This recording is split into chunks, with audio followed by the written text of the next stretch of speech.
You're listening to the Gameday Tarps podcast with your hosts, Ryley, Dakota, Dallas, Daeden, Colton, and Wilbs.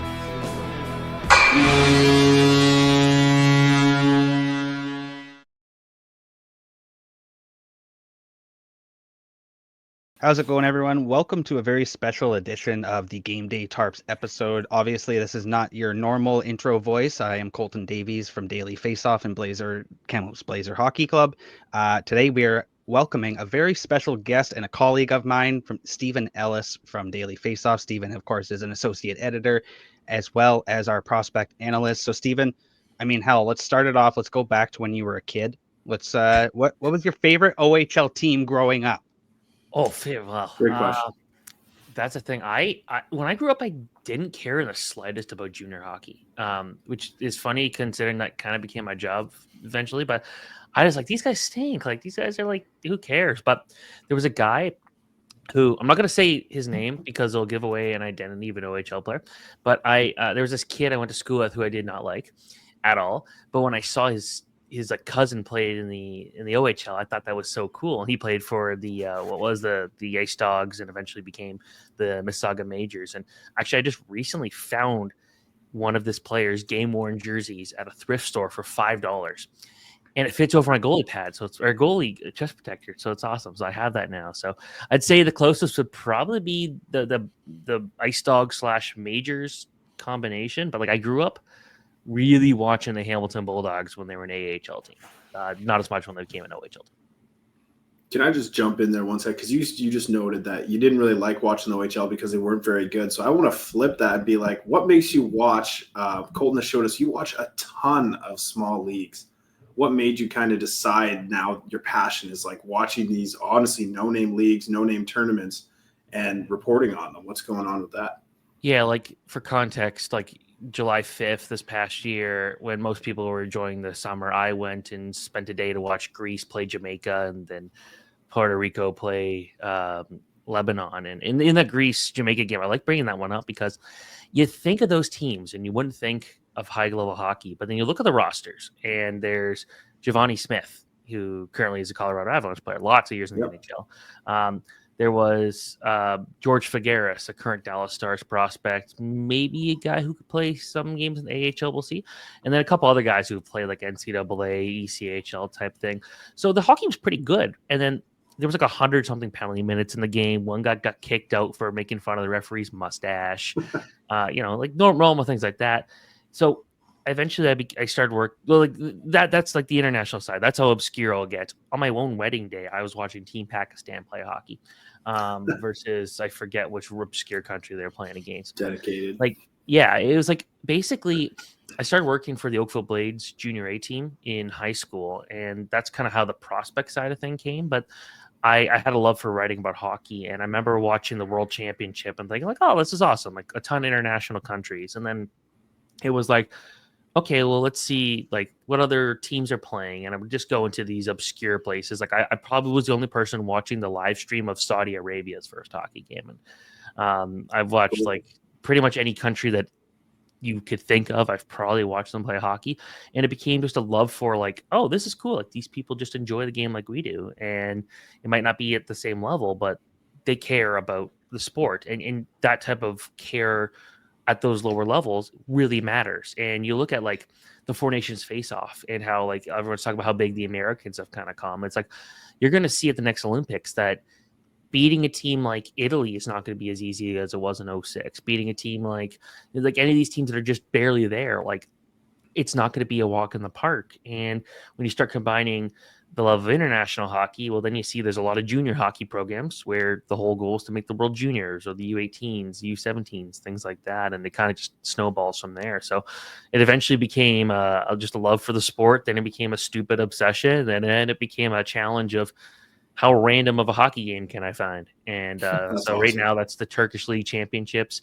That's if you've ever watched the Turkish League, I don't know what you're doing if you're not watching the Turkish League at 4 a.m. Pacific time. Those really good games where one game will be 37-0 and the next game will be 15-2 and it'll be the same two teams and they'll just flip who wins. And it makes no sense. So it just kind of became a love for the sport and just seeing it grow. Because like right now, hockey is a hard sport to get into, which is why I push like if you have kids who are getting into hockey, play roller hockey, play ball hockey. Like you could still love the sport and not have to be spending $1 bazillion. But it's cool seeing these other countries make hockey one of the most global sports in the world right now. That's awesome. Thanks, man. Keeping it close to home, though, Steven, I mean, how big are you involved with covering the OHL Cup, and do you go to a lot of the tournaments? Yeah, so the OHL Cup was kind of one of the very first prospect events I ever covered, and I'm there every year. Like I'm usually there 4 to 5 days for every tournament. I haven't missed a final in forever, and I think the first year I went and watched, it was like the big prospect that year was Adam Mascarin, who didn't end up becoming much, but he got drafted twice to the NHL, if I'm correct.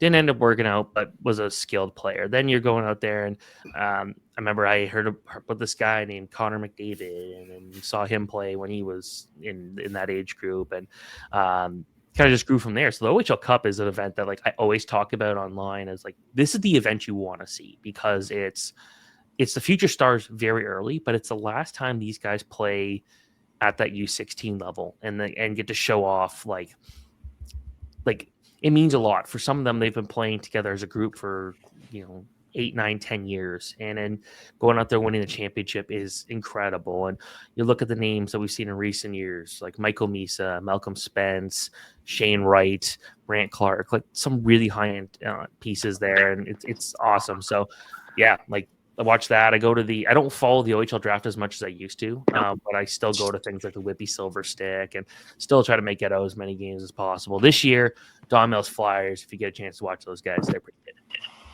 What? Okay. I know you haven't been to like every single arena, but what's your favorite CHL barn that you've been to? Like for atmosphere wise, I guess.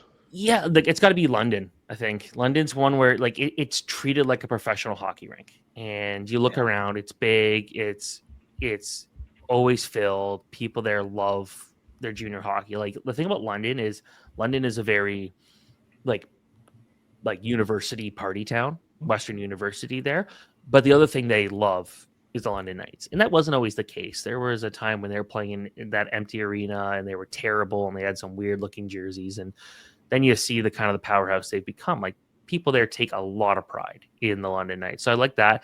Oshawa was a really nice arena. So it was kind of cool when we got to do those back to back for the CHL USA series. Although London and Oshawa are just not close. So it was kind of just like a long enough distance for that to be annoying for pretty much everyone involved. Sarnia is smaller, but it's kind of nice. I was there for the first time with the U17s. I really liked Mississauga's arena. I know they had no fans, and that's why they moved to Brampton. Brampton just feels a little dull and lifeless. Mississauga's was just like it was a solid rink, but it was never full. I think the busiest I ever saw that was for a AAA game. That's not good. So there's a reason they don't play. There's a reason they don't play in Mississauga anymore. Yeah, I mean, two teams they've had that have failed. So it's like when you look at that, and it's like when people say like, "Oh, can we get like a junior team in Toronto?" It's like no one's gonna watch it. Like the Marlies are there. The Marlies don't get good attendance. It's nice seeing the Toronto Scepters are getting good attendance, but like there's a lot of hockey to watch in the Toronto area, and nobody cares unless it's the Toronto Maple Leafs. So and there's university too, like Daeden. You can nobody comes to watch the university teams, man. Oh, when I went to Ryerson, now Toronto Metropolitan University, like the very first time I went to a game, and I was covering it for the school, and that was the last game I ever watched of U Sports at that arena. I'm like, nice arena. There's 40 people here. I don't care about these players. I never went back, and it's too bad because U Sports is actually pretty solid hockey. If you're like looking into it and it's like, okay, it's these guys are not going to the NHL. Like Logan Thompson was cool, but that was a 1-year thing, and it's probably easier for a goalie to do it than a player. But like when you look at it for what it is, it's like, oh, it's like these are like early 20-year-olds trying to turn pro. Like actually, it's pretty decent hockey. But I remember going there and thinking like, no one cares here. It's like I'm not writing about this.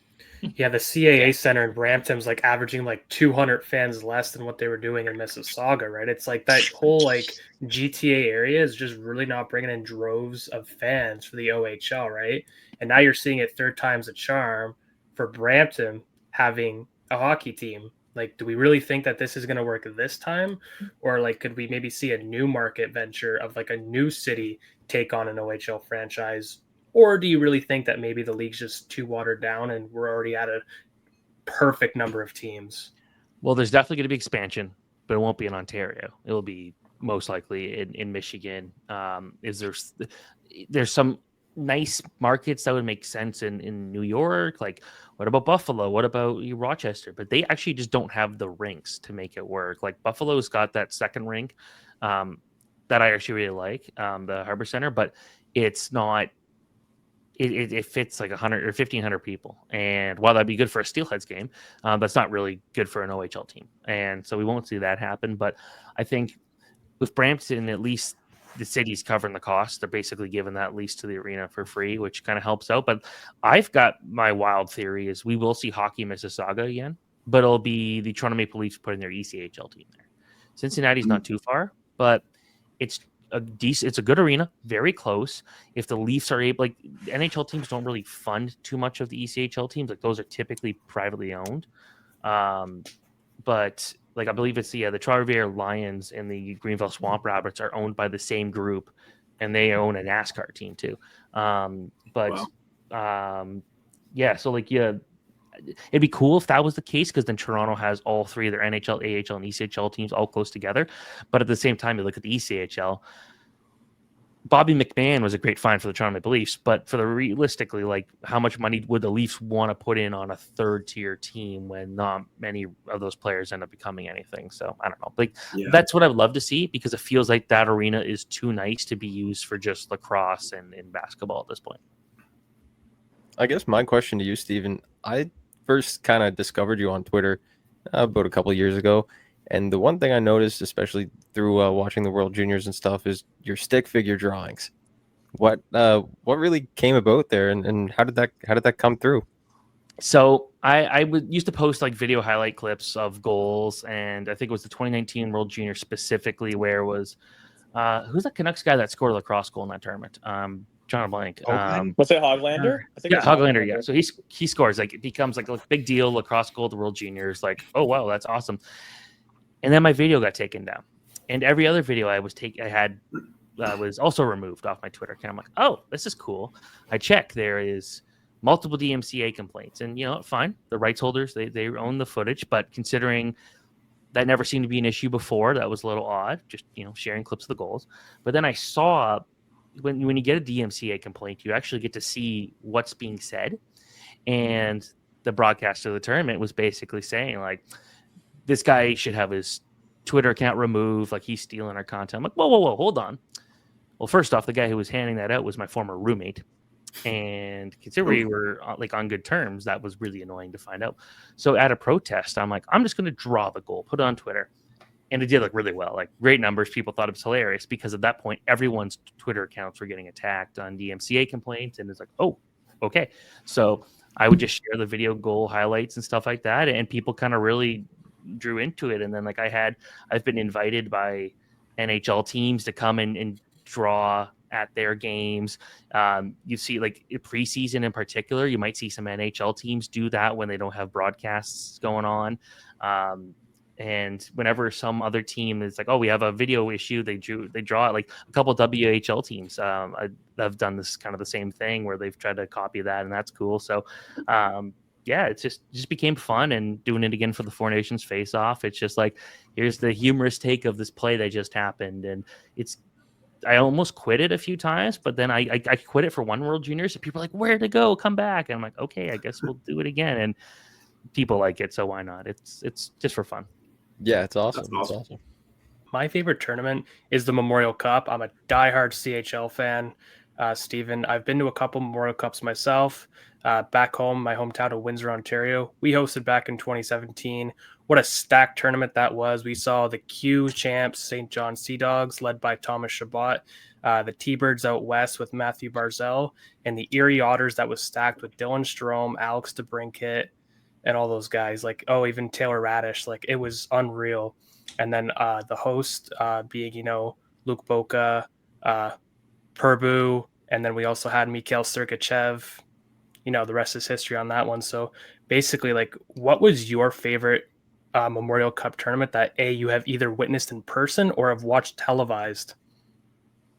So it's funny you mentioned Purbu. That's a name I haven't heard in a while. So his brother was a goalie, played for the Oakville Blades when I was there, but he also is credited with the very first goalie goal for Team Jamaica. So there's a random fact now you know. My favorite, Nice. My favorite actually might have been the one that just happened, the one in Saginaw, and I think part of that was just because it was really cool to see just how good someone like Zane Perek can do on the big stage there. But then you look at Sam Dickinson, you look at Easton Cowan. There was a lot of high end talent in that tournament. Like it felt like, at least from the time that I've cared about prospects in a way for work, like that was one of the more talented tournaments in terms of pure what the potential that was there, and seeing guys like Savoy and everything, Matejchuk. So I'd say that one. Now here's my perfect plan that actually involves Windsor hosting another major tournament, and that being the World Juniors. Let's say Canada and USA became friends again, just for a week and a half. Why not? Doesn't seem possible right now. Let's have the main tournament in Detroit, and you play those games at Little Caesars Arena. I think people should be able to really get excited about that. On December 31st, you have this really big game, Canada, USA, World Juniors outdoors at the big house in Michigan. Windsor, how they get involved is they hold the second group, Group B. I think you get a lot of excitement there because you can, in theory, go see both games pretty close to the border. But I think that would do well, and it'd be nice to see those two countries work together. I don't know if Hockey Canada would want to be the smaller host in that case, but anyways, you have this great game, Canada USA on New Year's Eve, New Year's Day, Detroit versus, I would say, Toronto again, just to do that Canada USA thing, and then you go with January 2nd or January 3rd, you do University of Michigan versus Michigan State. You put that out there, and you have 3 outdoor games in a row. I know that'd be a lot of outdoor hockey, but 3 great rivalries. Do you also remember back in 2014 when the Winter Classic was actually at the Big House in Ann Arbor, just back in downtown Detroit? Like they had the OHL outdoor games, like you had the Windsor Spitfires, London Knights, and the Saginaw Spirit. Like that was a huge deal at Comerica Park. And we actually just saw recently for the summer showcase, Windsor at the WFCU Center did host all those big names for the summer showcase. So yeah. Like, I think that Detroit hub and that Windsor hub is definitely a big deal when it comes to the hockey community. And yeah, I think the World Juniors being hosted at the WFC Arena would be huge for the community. Yeah, like it's, again, I don't know if that would work because I think it's fair to assume like Hockey Canada would not want to have like the Group B. They would probably want to have where Canada would be playing. But like, still, I think it'd be cool to have that involved. And if that doesn't work, then again, I don't know how likely we would go back to having a tournament in Ontario and it being, not in an NHL rink, but I wouldn't mind it. Like going to Ottawa for the juniors, I really liked the games at TD Place. I thought that was a little bit more fun. And obviously Canada, USA, New Year's Eve was something special there. But then you go out there and you're watching like Kazakhstan versus Czechia at like 2:00 in the afternoon, and the crowd was great. And the arena was small enough that like it really got loud in there, and it really became a fun atmosphere. And watching people specifically cheer about Kazakhstan. And here's a fun tidbit. It sounds like the next time Hockey Canada hosts a tournament, they might start actually selling merch for other teams, because if you go to a World Junior game now, you can only get Team Canada stuff, but there's a lot of attention on some of those smaller teams. Like everyone kind of adopts like a country there. Like Latvia was kind of that this year. Kazakhstan was another, where if you had a place to buy that stuff, it might sell out. So Latvia is always the darling, but they beat Canada, so then everyone was like, Kazakhstan. Like it's funny because I remember with Latvia, it's like usually when you see this like an underdog win, it's like, oh, that's really cool. But when they beat Canada shootout, that arena was dead quiet. And it's like, oh, that was weird. Like if Latvia beat anybody else in this tournament, that would have been like the coolest story. Because they beat, or like the coolest crowd reaction, but because they beat Canada, everyone was like, oh, that just happened. That's not what we wanted. Being at that tournament, Steven, and having Canada obviously not fare as well as everyone would have hoped, was the vibe still like the same thing? Christmas time, World Juniors, Canada comes together, watches hockey, or was something off? Did it feel off? I think at least the the round robin was a lot of fun. Like I transferred between the two rinks most of the time, and it was a lot of fun. Like the downtown area, like if you don't know much about Ottawa, basically there's the downtown area, and then there's where the Ottawa Senators play, which is Canada, and it's made out to be this really long commute to get there.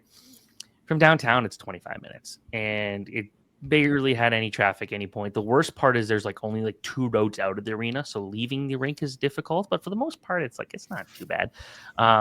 But the being at the fan zone was really cool. Like I got to spend a lot of time with Jeff Merrick, and we did a bunch of shows in the fan zone, and that was a good time. And we went to the restaurant to watch USA Finland, and it was packed. It was really cool. So I'd say the city really embraced it.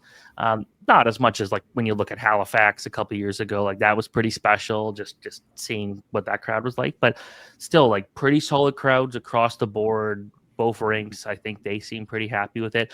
Canada losing made for really good website content. I remember looking at Mark Masters from TSN, and it's like, this can't be good, right? Canada getting out early. It's like, nope. This is not ideal. And it's like, yeah, it's like for the tournament's sake, because Canada puts a lot of pressure and a lot of attention on it. Like Canada going far brings a lot more legitimacy, or a lot more excitement, a lot more eyeballs. But it's always fun to see, Finland was not a very skilled team, but they just grinded their way there and almost beat this American team that had guys like Ryan Leonard and Gabe Perreault and James Hagan. So for me, I thought it was an overall solid tournament. I will say, I don't know what it is, but the highways are super salty there. So I got home in my car. It's a blue car. It was basically like gray. I'm like, cool. It looks nothing like my car. Oh, that's wow. tough. That's crazy. Yeah, we can't do salt out here in BC anymore. It's just dirt. They got rid of salt. Yeah. Yeah. Ottawa, I think 90% of Canada's salt intake is just on their main highway over there. It was really strange. But, speaking of tournaments, like I was at the World Junior tournament in the summer. Now, talk about a weird experience. Like, I remember the first game, most of the media were there. Like, usually it takes like a day or two to get all the media in. But I think after game 3, because it was like 3 games per day, everyone realized like, oh, this is really cold in here. And it's like hockey in the summer. I go to a lot of hockey rinks in the summer where you're like in shorts. You can handle it, no problem. But because there was 3 games per day plus all the practices, that arena was so cold. And I think it was day 2, USA Switzerland. Almost every single media member had to leave at some point due to being sick. Some was COVID. Some was just a flat out cold like me. Oh, yeah. It was like there were some other weird diseases going around, but or like not diseases, like illnesses, but pretty much every media member that was there at some point got sick. The tournament was weird. The hockey, I took a picture at the beginning of every warm up. You can literally count the fans, and the best part was like there were a few fans that were at every game. So you're like, oh, these guys were in the same seats for Austria and Germany as they are now for Latvia, Czechia. And it's like, it was cool having every game in the same building, but also sad because of how empty it was. And it's too bad because Rogers Place is like a really nice arena. Mm-hmm. Oh, no doubt.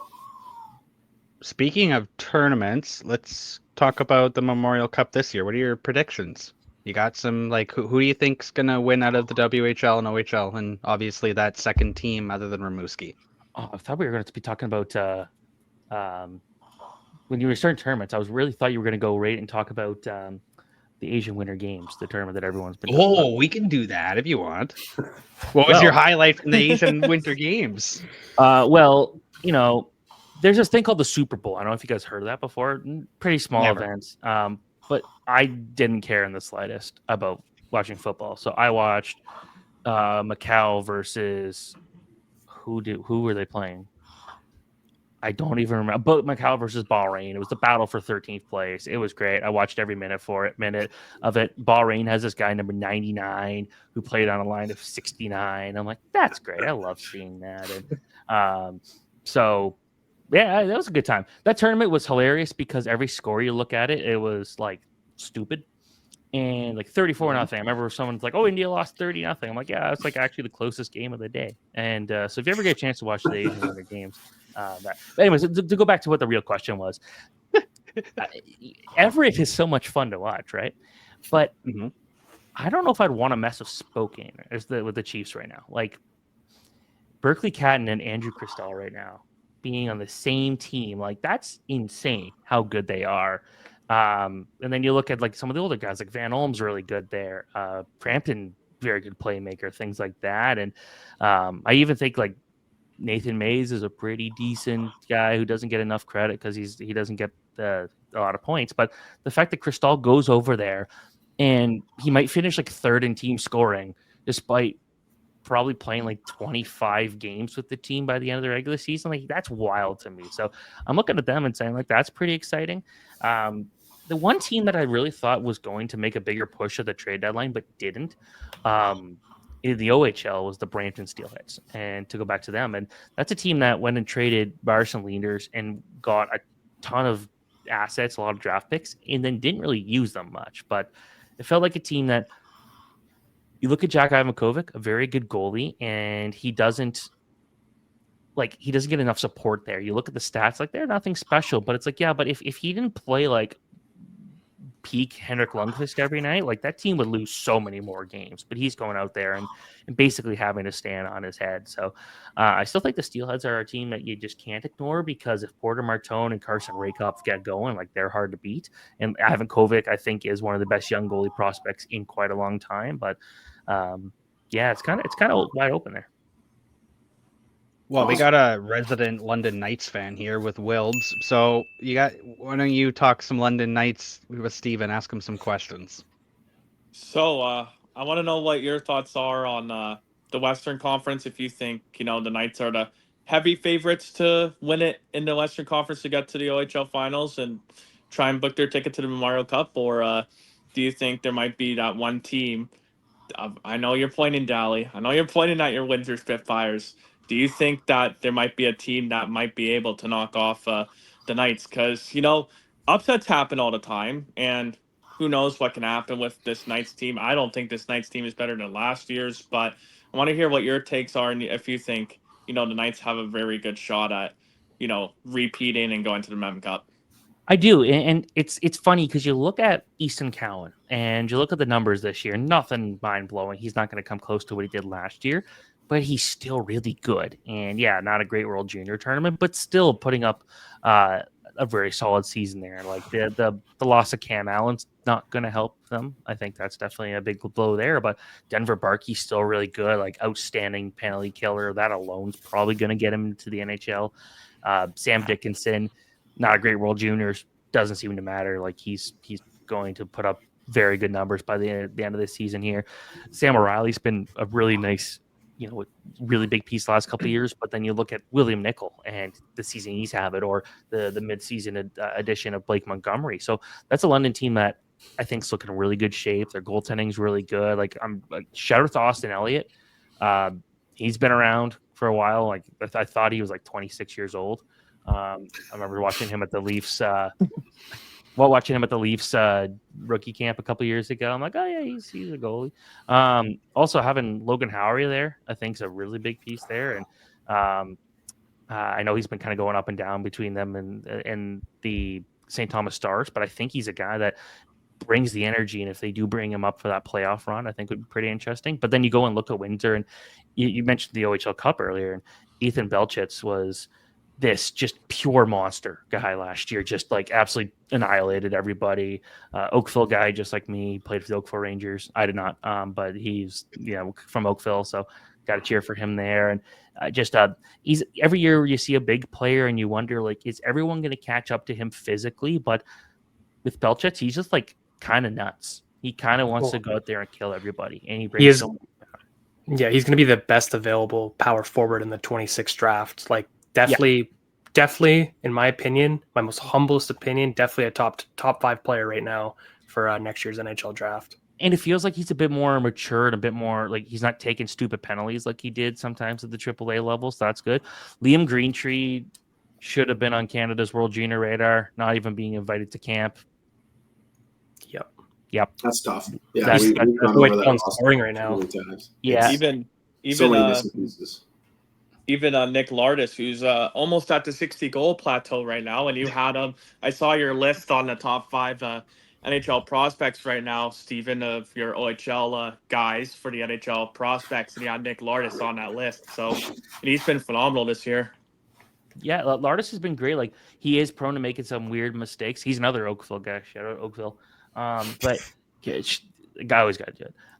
But he's a guy that away from the puck, questionable, and I do think there's some concerns about it. But just the way he's been able to just dominate the puck, like, you don't score close to 60 goals by accident, right? Like, the numbers he's putting up, it's because he's always in the right spot at the right time, and the stuff he's able to do with that is great. So, like, I think Lardis is in great shape to be a big part of that team in Brantford. Brantford. That's a team that can be hard to watch sometimes, especially in net when Ryerson Leaders is not in net. But I think Lardis, I'm not sure what prospect he's going to become in the NHL, but I think he's still going to be, at least at this level, hard to deny the numbers and stuff he's putting up there. Do you think Jack Nesbitt has a great chance of maybe sliding into that late first round slot? I do. That's a guy who's just really smart. And I remember the very first time I watched him play this year, I'm like, damn, this was not who I came to watch. It was actually to watch Ethan Belchetz, and like, I want to see how he translated to the OHL. But then you see this guy who could skate well. He's 6'4" and he's smart. It's like, oh yeah, like, Jack Nesbitt's really good. And to me, like, big numbers wasn't what I needed to see from him this year. Like, if he goes out and gets 60 points, great. And right now it looks like he probably will. But I think with him, it's just that two-way game, the smarts. Like, I think that my most recent ranking, I had him 37th, but also, like, after like 24th, everyone's kind of close. Like, it's not a super strong draft. But with Nesbitt, like, at this point, I think if I were to do my newest rankings, I think he is closer to, I think he's probably closer to 25 than he is 32. Oh, okay. So go to Kamloops. What about Nathan Boehm? Where would he be on your next radar or next list? I'm just trying. I want to bring up a note I have about him. Make sure. Oh, let's see. I think I have him. I had him at 27, and I think I'm going to keep him close to there. I think I'm keeping him close to there from what it looks like. Okay. Just a guy who's just consistent. Probably I feel like next year he's going to be like a 45 goal guy. I want to see that next level with that shot, because he's got a good shot, but I want to see him do it all the time. But I think again, there's a lot of it's a mushy 24th to 40th is really close. I think, and I think for him it's just like, where does he fall in there? But he's got some really good size. He's creative, a great shot. I think he just got to lean more into that being powerful and being tough, like just a great shot. And I will take him there. And I also know some scouts wish he would be a bit more physical. Like, he's never been a physical guy, but at the same time, he's out there putting points on the board. And I'd say that's more important than landing a big hit. Yeah, Tage Thompson's 6'6", and he doesn't touch anybody on the ice. Oh, you're right. Slavkovsky's the latest. It's like that dude. I don't think Slavkovsky's ever thrown a hit, and it's just not every big guy's going to hit. But if you're going to be a big guy, you got to be able to do other things well. And I think that's something where Nathan Boehm could do it. It's funny because he recognizes that, though. Like, when I talk to him, it's something that he recognizes as his physicality is something that he wants to work on. And it's good that he's aware of that. I think that's pretty good for a prospect to just be aware of some stuff that they need to work on to get to that next level. I bug you all the time about this, but you know what I'm going to ask you? What about Tommy?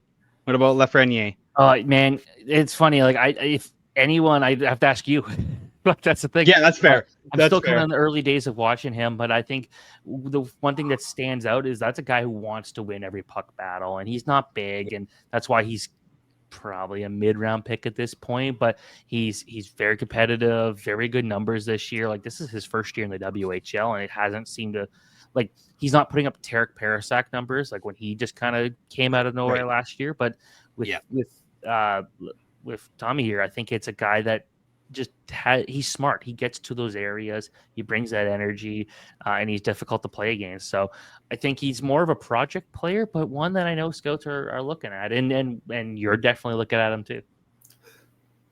Of course. What's something that you did, like, other than the drawings? How were you able to make a name for yourself here in the hockey media world? It started when I was working with the Oakville Blades, and I also had a local TV show at the time that started on what was TV Kojako, and then became actually the show got picked up by the Toronto Maple Leafs, which was a crazy story where I was on a train going to a Leafs game, and the producer for one of the shows recognized me, and it's like, hey, like I like your show. I'm like, oh, that's awesome, and we ended up moving that show to like part of the Toronto Maple Leafs pregame shows on their own TV channel back in the day, and I was 17, so that was the coolest. And from there, I kind of started to become an expert on OJHL prospects. So like guys like Jake Wallman, Mario Ferraro, like those were kind of the first guys I were able to just kind of write about, and I was the guy who was kind of writing about the OJHL. And then from there, I just kind of kept sticking with it. It was actually my co-host at the time, who's now in the military, who Brennan Saunders, and this is like a wild dude. Like he had crazy hair, and he'd like call me randomly at 5 a.m. when he's on a run. It's like, yo, I gotta tell you what this random prospect from the QMJHL you need to know like right now. I'm like, okay, who is it? And we name it, and it'd be like a guy who would go to the NHL type thing. But it was just from there, I just kept writing, kept doing stuff, and just wanted to post about obscure players that people didn't know. And that kind of just worked out that way. I got an internship eventually with the Hockey News. That was awesome. And then I got to know Ken Campbell and Ryan Kennedy, two guys who are very good friends of mine now, and Matt Larkin, of course, and all became good friends. And from there, I was able to get hired after a brief stint in Canadian Press in Calgary. And then I was Hockey News for a bunch of years. That was awesome. I was not really a prospect guy. I was doing a lot of other things. I was producing podcasts, doing pictures, graphics, social media, and then writing stories every day. But it was from there that's how I started meeting more people in the prospect world. And then, it just became a kind of a love for me. So I remember I made in 2018 when I wasn't working in hockey, I made my own. It was called the World Hockey Magazine, and it was a digital publication where it was like 80 pages every time. It was just stories about international hockey and junior hockey, like the two things I love talking about. And I had two NHL GMs that actually became subscribers and would learn about players, and a lot of it was like trying to scout guys in Europe and like watching games in Estonia, and here's a guy who you might have to watch. Or Norway was always another country that I did that, and teams started to notice, and that was cool. And then kind of worked out that way, and been a daily Faceoff the last couple of years. It's been great, and get to do all these big prospect events, and can't wait. So Texas, I think, is the next one for the U18s, and haven't been to Texas, but when you say good barbecue, I can't say no to that.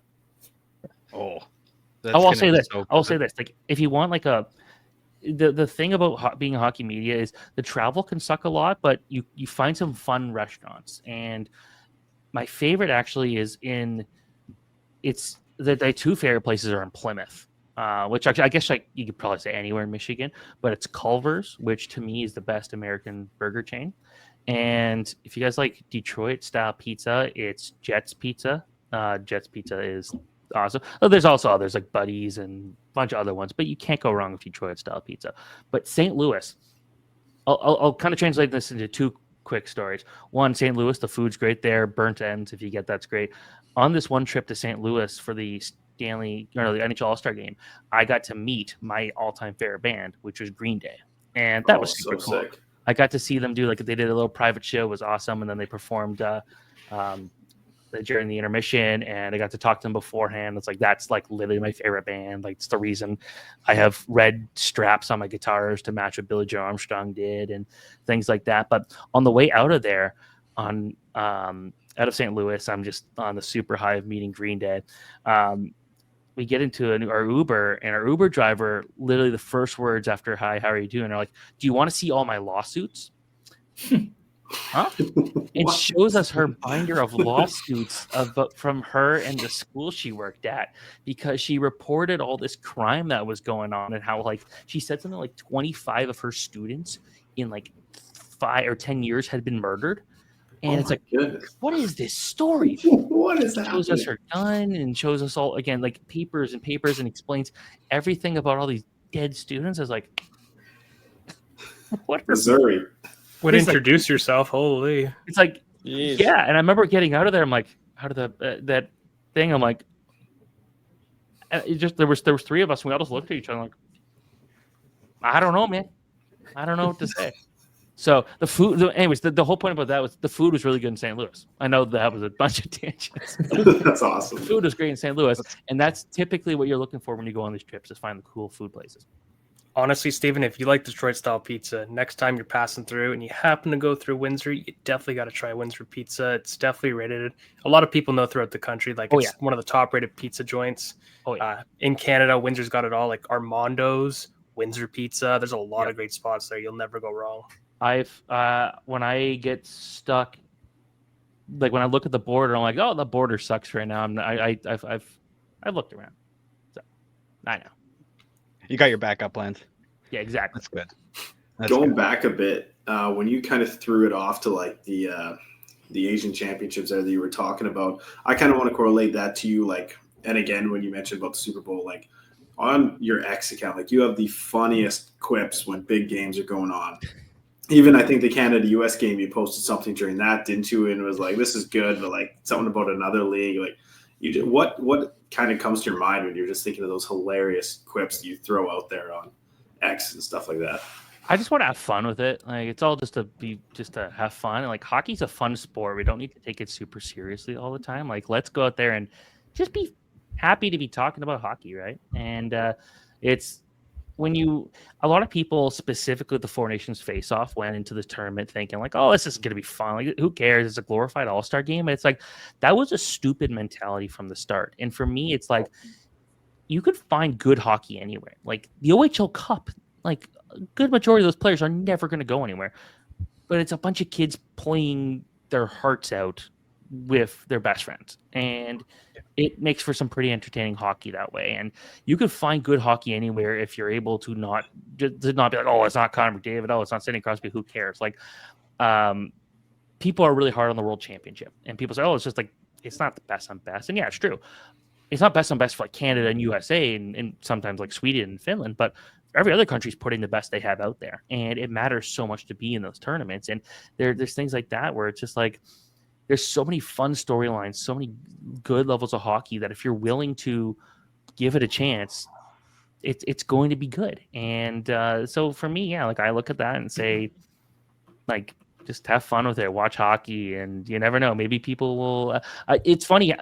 I had many people reach out to me when I'm giving like updates about the freaking Asian Winter Games every day, and people are just like, I watched this. This is like way better than I thought. It's like, yeah, it's like, I'm tweeting it as a meme, but at the same time, I'm legitimately watching this game because it's hockey and I love hockey and I want other people to love hockey and support these people who are also playing it because they love it. Like, I'm not saying like go watch like a random junior D game somewhere. I'm saying like the games I'm typically randomly tweeting about are just because I think it's funny and I think other people think it's funny.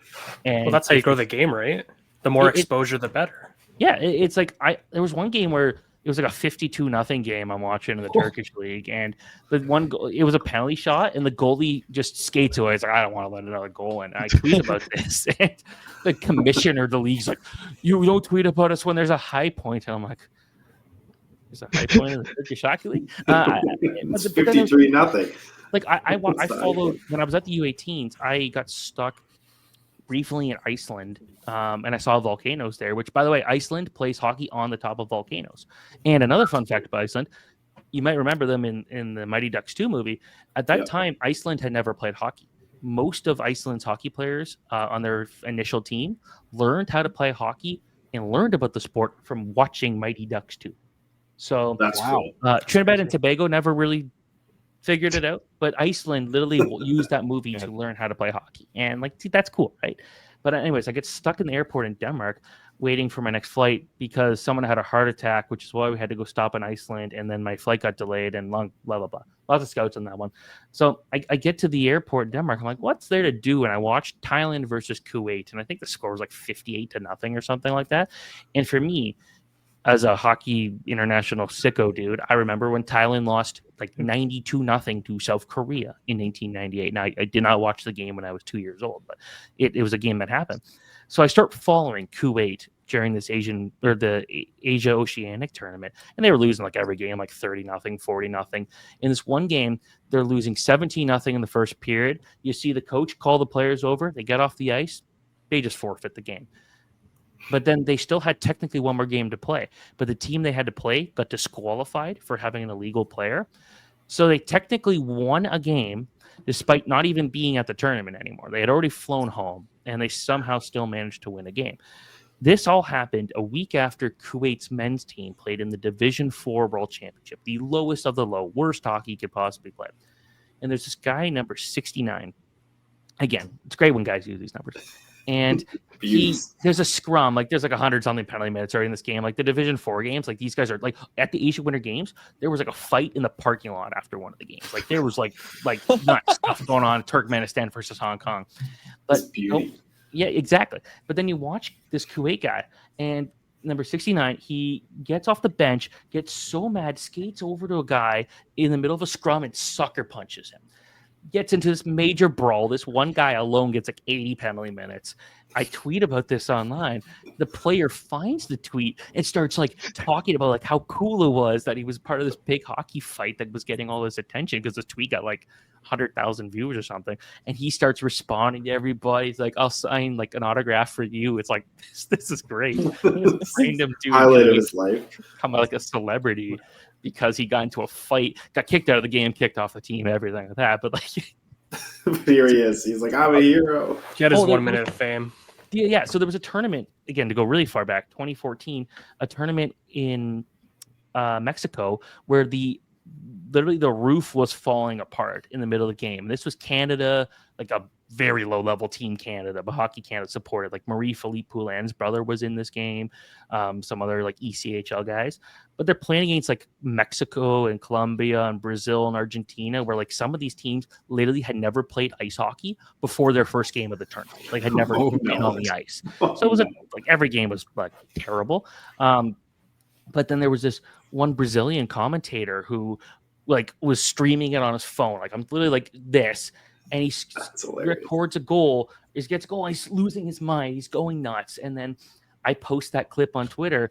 TSN picks it up. This guy reaches out. It's just like, man, like this is awesome. Thanks for like sharing my clip. I look the guy up, and he's like got like 200,000 YouTube subscribers, like making like Spanish content basically about like video games. Like, whoa, that's awesome. But like this guy was just so happy to talk about hockey. Turns out he lived like 3 roads away from me in Toronto. I'm like, oh, that's really convenient. And I met him. It was great stuff. But then he was telling me about this story about this one 2014 tournament where like the boards or like the roof was caving in and falling in, and like a bunch of players got on like ladders and starts like rebuilding the rink. And then an Argentinian guy who was like the captain of the Argentinian team tells everybody how like he like sold his house, his wife left him, but he loved hockey so much that he built his own hockey rink so people can play in Argentina. And you hear stories like that, or Puerto Rico where they built a new arena and then a hurricane destroyed it, so they built a new one because they just love the game. It's like, that's fun. That's awesome. Bermuda, they have a hockey rink on the side of a cliff. That's cool too. Oh, okay. I thought you were going to say the triangle. But okay. Don't get hit over the boards if there's no glass. Yeah, let's say like India, they play on this like super massive mountain, and you can find some really cool places like the United Arab Emirates. They play in a massive mall. Like think about West Edmonton Mall, but it's even cooler there. Yeah. So it's like some of these places are creative to be able to play hockey. The NHL should take notes on this, boys. Like think of the most creative places to play. Like they did do it at Lake Tahoe. That was a very big one a couple years ago, Vegas, Colorado. But like, think of it this way: like, go to Banff, go to Lake Louise. You know, obviously make sure all the, safety requirements are up to standard with the ice thickness and whatnot. But think of that location would be awesome, or even the Rideau Canal in Ottawa. Like, guys, think of like the most outlandish, most creative places you can think of having an outdoor game, and you would have a lot of fans coming out. Yeah, like I'm first off, with the NHL doing the centralized draft, which I don't think is going to last for too long, or decentralized draft, I should say. I think it might only be a 1-year thing based off of what I've been told.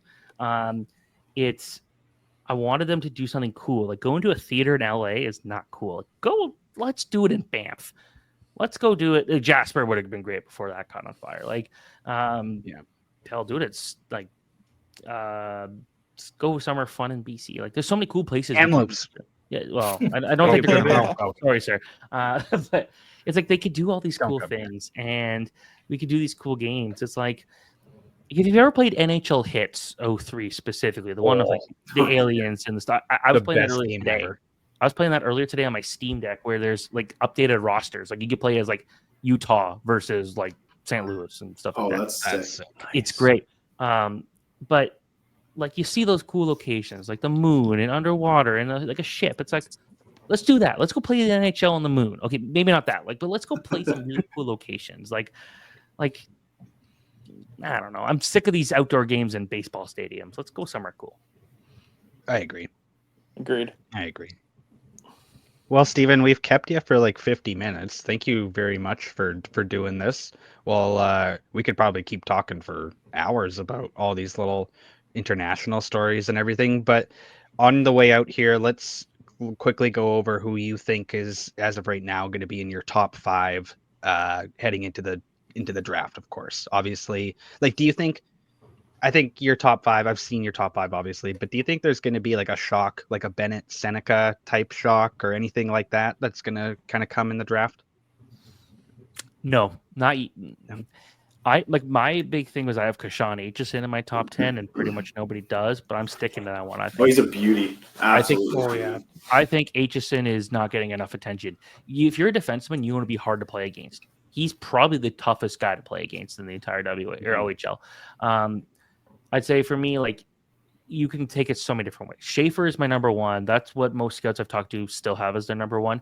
Hagen's number 2. Like, is there a threat he might fall? Maybe. He's not dominating the NCAA, but at the same time, like, I think Macklin Celebrini's performance probably kind of like, that was a special performance in the NCAA. I feel like that's kind of made it harder for someone like Hagens to go out there and really shine when you compare it to what we just saw last year. But I still have them number 2. I have Misa over Martone.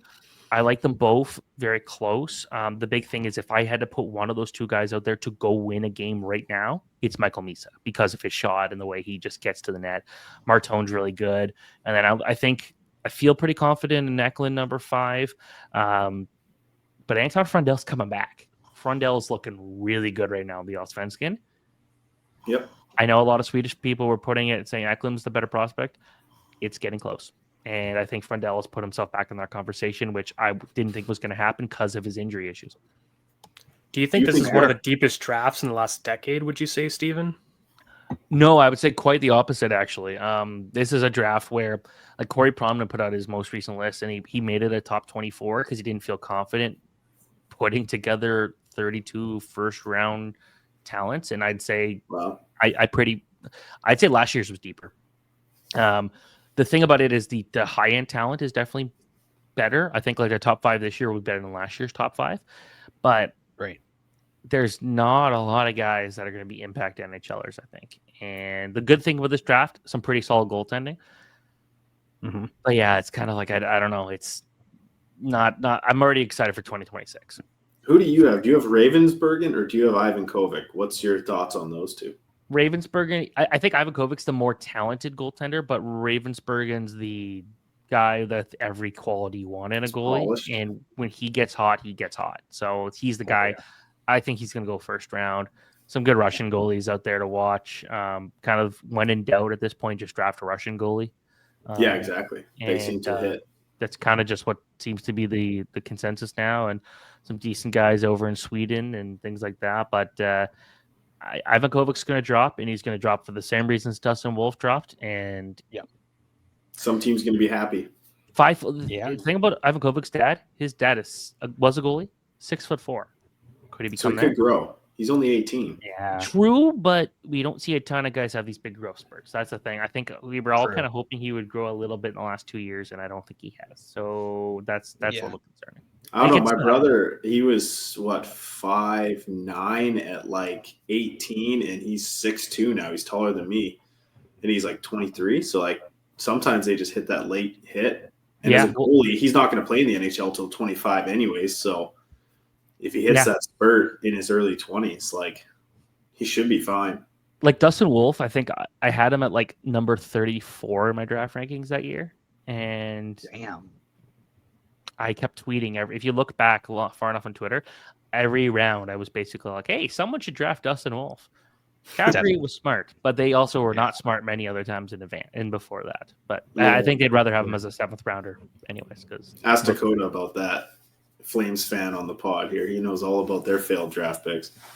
Failed drafts, failed trades. I lived in Calgary. I know, man. I know. Hey, one more for you. I used to. One more for you, Steven, and then I know you got to go. You got to get going here. What do you think about the NCAA to CHL stuff? I've talked to quite a few people in the WHL. I'm sure you've spoken to your sources and people, but do you think this changes the landscape for junior hockey entirely? A big way. Like very likely that when we're talking about the top prospect for next year's draft being a WHL player, it's not going to be a WHL player. It's going to be an NCAA player. Actually, realistically, I wouldn't be surprised if Landon Dupont goes the same way too. Yeah. So it could be something where we're seeing that happen. I think there's some questions about what's going to happen on the like when you get these 21-year-old guys going, right? Like that's good and all, but like those guys, a lot of them are probably not going to play in the NHL. The ones that are more high impactful are the guys that could be CHL stars, and so that would be interesting. So I think even just talking to guys recently, like there's still so many unknowns. Like anyone who says they know how this is all going to work out is lying to you. They're making it like no one knows how this is going to work out. There's still a lot of questions. Yeah, there's a lot of questions about like how player rights will be held, type thing. Like I know, hell, there's with all the talk about the expansion in the CHL. Like what about like if a USHL team was to go to the OHL? Like there are guys who have rights owned by OHL teams. So how does that work then, right? So so many interesting topics to come up, and it's an interesting time, a scary time, but scary in a good way too, I guess, because we just don't know what's going to happen. So I guess we just kind of have to wait and see. To me, I think that even just that OHL comment, that's something where the OHL just tells the other owners, like, look, this team's coming in. You know, you drafted their players once upon a time, but they chose to play for this team, so they're going to continue to play for this team.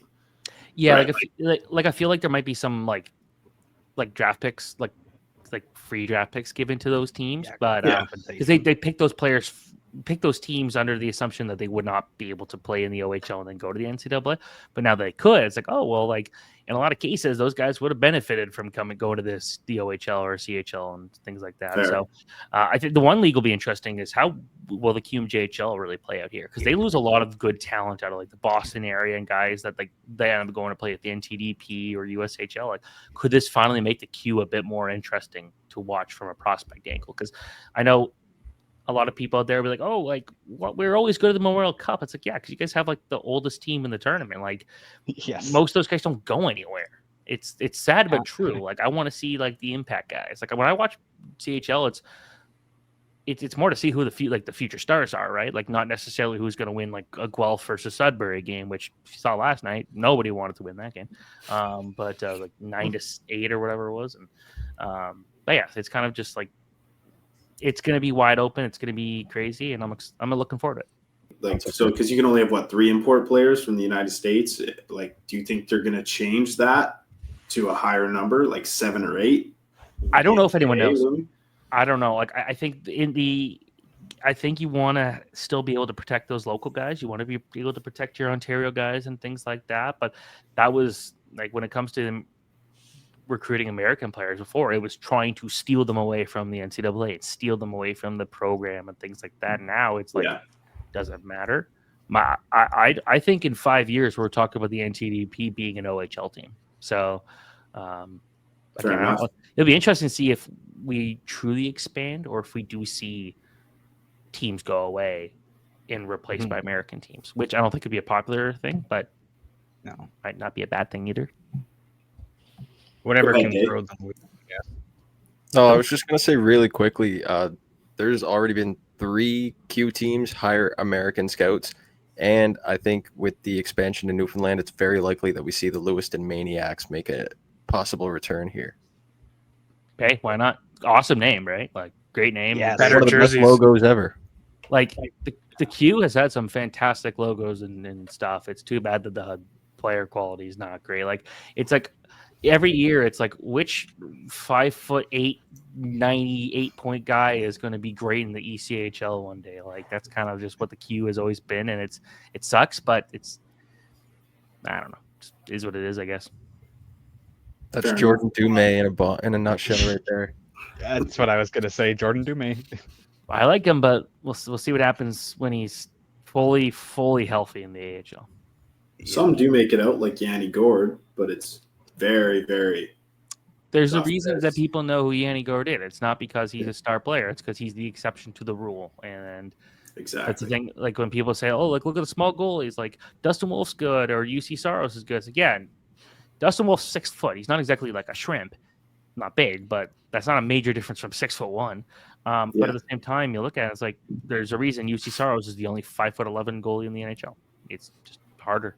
So he looks tiny. That's why he looks tiny out there.